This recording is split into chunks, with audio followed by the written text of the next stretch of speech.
So we're starting into trigonometry, so we're going to be in chapter 4. I'm on page 434. And this first section is really simple. There are a lot of problems, but they're very, very simple. Let's go over a couple definitions. What does it mean to have an angle complement?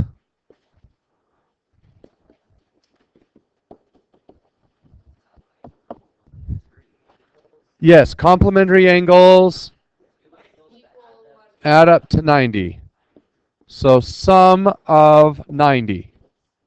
Okay. What about an angle supplement? Oops, not that kind of sum. Sum of 180. In a right triangle, no matter what right triangle you're looking at, these two angles are complementary. So if this angle is 48, the other one must be 42 because they have to add up to 90. What's up? I'm recording. What? No, I think you went to college.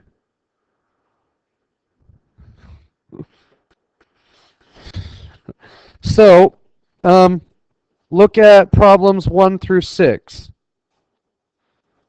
Find the complement and the supplement. That's easy, right? What angle do we add to 18 to equal 90, and what angle do we add to 18 to equal 180? Piece of cake. Okay. Find the measure in radians of a central angle that intercepts an arc of length s on a circle with radius r. Let's review radians. You did this last year. In the unit circle, we have 90, 180, 270, and 360. How many radians are there in a full circle? 2 pi. And the way it works is, we say that the radius is 1. And degrees measure rotation. How far does something spin to go from here to here? Radians don't measure rotation, they measure distance. So radians measure how far you travel around the circle. Instead of a rotation, it's a distance. Well, if the radius of a circle is 1, then the circumference of the circle, which is 2 pi r, is 2 pi times 1. So the circumference of the circle is 2 pi, which means that half a circle would be pi, and then this one would be 1/2 pi, or pi over 2, and this one would be 3 pi over 2. Now, just as a review, let's try some fractions and see where they land. 3 pi over 4, where does that land? Which quadrant? If this is 1, 2, 3, and 4. Why quadrant 2?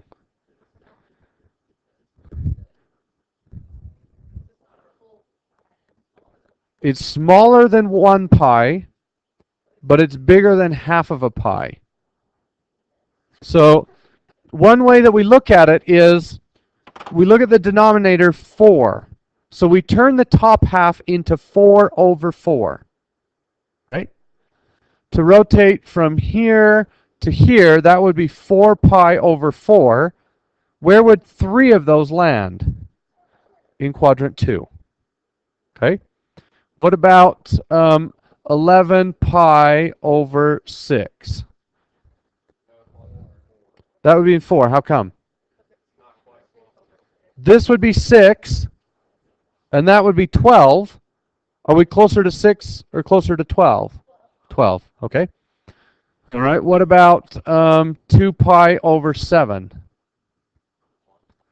Would be 1. How come?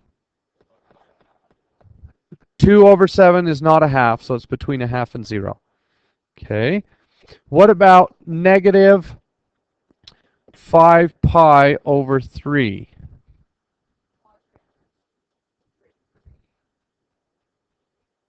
Negative 5 pi over 3. So how far would it be to here? Negative 3. And how far to there? -6.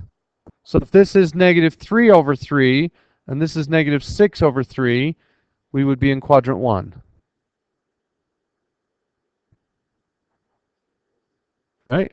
If I counted it out, it would be -1, 2, 3, 4, 5. Would be right there.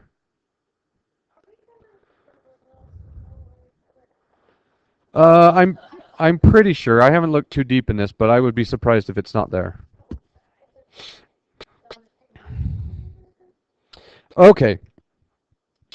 So, turn back to angles in standard position. Nope, keep going back.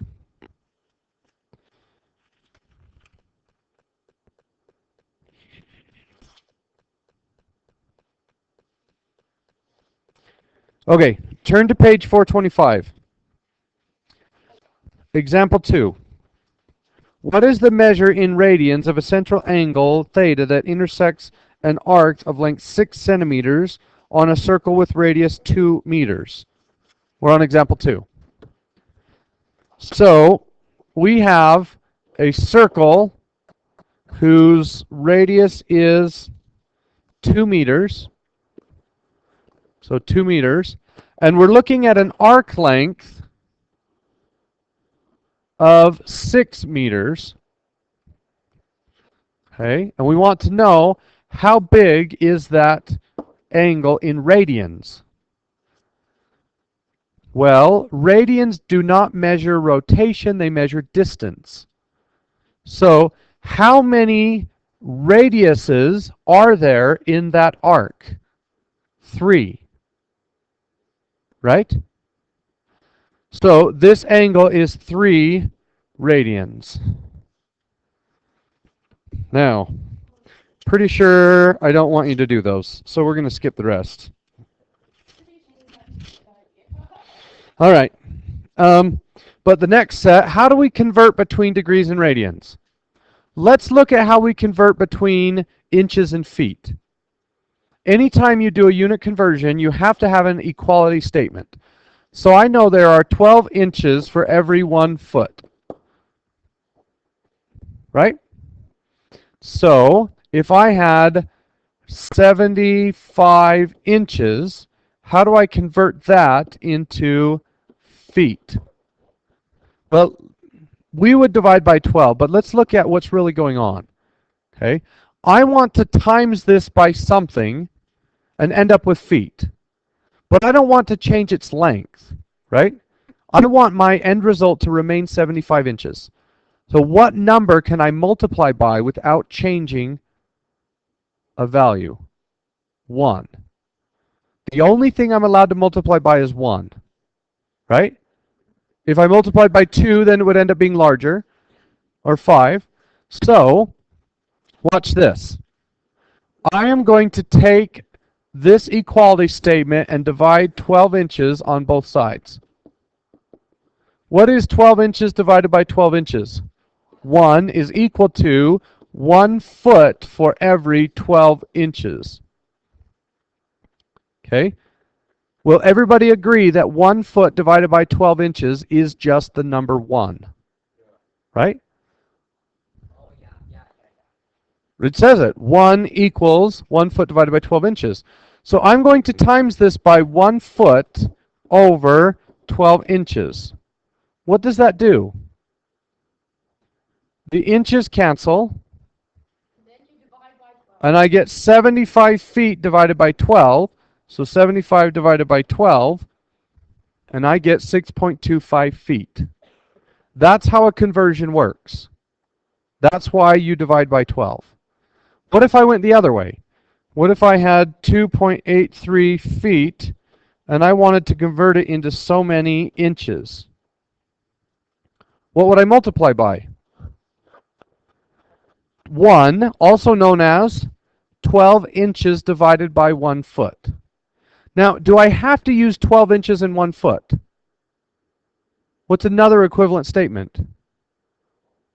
I could do 24 inches is equal to 2 feet, or 6 inches is equal to half a foot, or 144 inches is the same as 12 feet. It doesn't matter because in the end, the fractions will simplify and we'll get the same answer.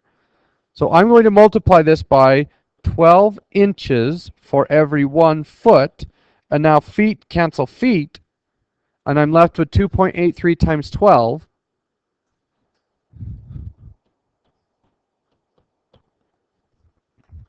And I get 33.96 inches.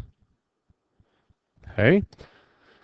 Well, in our unit circle, we have a whole bunch of equivalent statements. 2 pi is equal to 360. Pi over 2 is equal to 90. Pi is equal to 180. And 3 pi over 2 is equal to 270. Let's say I have 48 degrees, and I want to convert that into radians. What am I going to multiply by? Well, 1. Now, which version of 1 should we pick? There are an infinite number of them. Which one looks the easiest? This one. It really doesn't matter, but that one is sort of the easiest one. Okay? So, do I want to put pi on top and degrees on bottom, or degrees on top and pi on bottom? I want degrees on bottom. How come? I need to cancel degrees. So I'm going to multiply this by pi radians over 180 degrees. Now degrees cancel degrees, and I'm left with 48 pi over 180, but I can probably simplify that. And remember, we always want our radian measures to have pi attached to them. Okay, we don't want to say, we don't want to plug in 48 pi over 180 in our calculator because it will not be a fraction.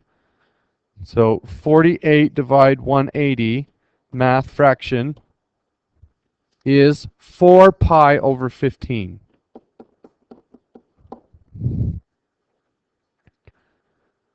Okay, and does it ask you? No. So the answer is 4 pi over 15. Okay. What if I had 160 degrees and I want to convert it to radians? I multiply it by pi over 180, and then degrees cancel degrees, and I just simplify this. You can probably do that in your head. 16 over 18, which becomes 8 pi over 9. So 8 pi over 9. Okay. What about 540? What would that be? Multiply that by pi over 180. Degrees cancel degrees. And 540 divided by 180 is 3.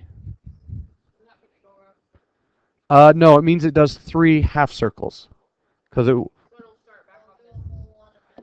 it'll do, that's 1 pi, 2 pi, 3 pi. Yep, good. That's good to remember. All right, what if we go backwards? What if I have 2 pi over 3 and I want to convert it to degrees? We multiply by 180 on top and pi on the bottom, and that way pi cancels pi. 2 times 180 is 360, divided by 3 is 120. So this is 120 degrees. Does that make sense? Okay.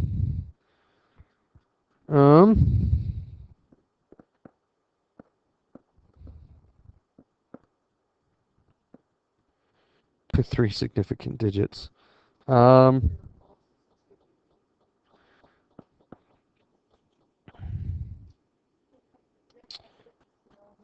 right. So I'm going to skip some of these sets. So we're going to do page 434, 1 through 5 odd, and then 13 through 41 odd, and then 51 through we're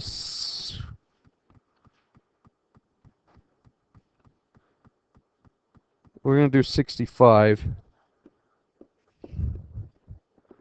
So look at 43 through 50. Those radian measures don't have pi attached to them. And we're not going to use those. Every radian measure we use is going to have pi in it. I sure hope. So I'm not going to have you do 67 because it doesn't have a pi attached to it.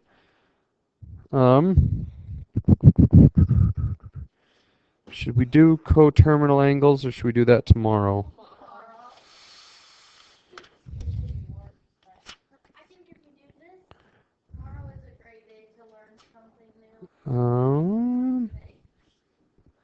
Determine the angle of smallest possible positive measure that's coterminal. We'll do the next set. So 69 to 77. I'm going to do it right now. So if I have the angle 526, what is the smallest? That's a 2. So if I have the angle 526, what is the smallest possible coterminal positive angle? You just subtract 360, right? So 526 minus 360. Okay, so 166. What about negative 1784? What is the smallest positive? So negative 1784, and then I'm going to do plus 360. Keep going. Again, again, again. 16. 16 is the smallest possible positive coterminal angle. Coterminal mean they land in the same place. And when we're using trigonometry, we usually just care where it lands. We don't really care how it got there. We just care where it stopped. Now, with radians, it's a little bit harder. So what about 7 pi over 2? How do I know that is more than a full rotation? It's bigger than 4. A full rotation would be 4 pi over 2. So I need to subtract 4. So 7 pi over 2 minus 4 pi over 2 is 3 pi over 2. That is the smallest possible positive. Okay, what about this is a full circle, right? All right, what about 28 pi over 3? What's a full circle? Nope, 6. So 28, and I'm going to subtract 6. I need to do it again. How come? I'm larger than 6. Another one. Another one. So 4 pi over 3 is the smallest positive. Okay, one more. What about, let's say negative 58 pi over 7. I'm going to add 14 until I get a positive number. So negative 58, and then plus 14, and then I just keep going. So the answer is 12 pi over 7. Do we care how many times we pushed enter? No. All we care about is where we stop. So that will allow you to do the last set. So here is your assignment. Good luck.